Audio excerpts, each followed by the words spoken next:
The ghost in the kitchen and the choice to live. Have you ever felt like a ghost in your own skin? My dad lost his twin brother, Leo, in a car crash on the exact day I was born. Growing up, I didn't have a name. I was just the reminder. My dad never raised his hand to me, but his silence, man, his silence was deafening. Our house was a museum, dedicated to a dead 20-year-old.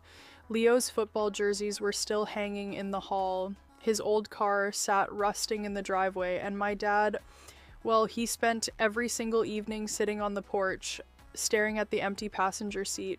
Whenever I tried out for a team or brought home an A, Dad would just look right through me and mutter, "Leo would have been proud."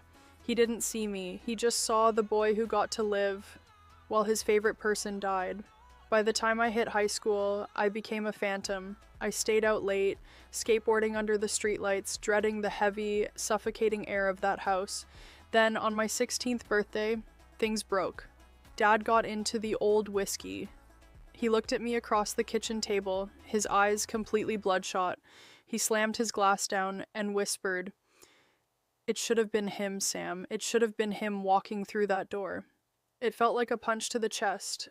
That night, I didn't cry. I packed a single duffel bag, grabbed my board, and crashed on my buddy Jax's couch.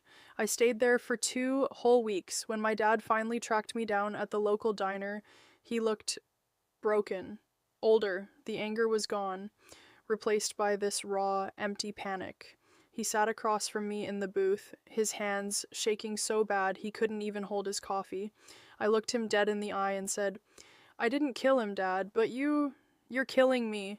That was the turning point. It took months of agonizing, awkward therapy sessions, but for the first time in 16 years, my dad started looking at my face, not the ghost behind me.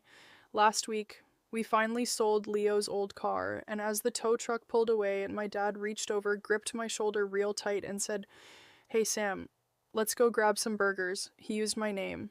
And for the first time in my life,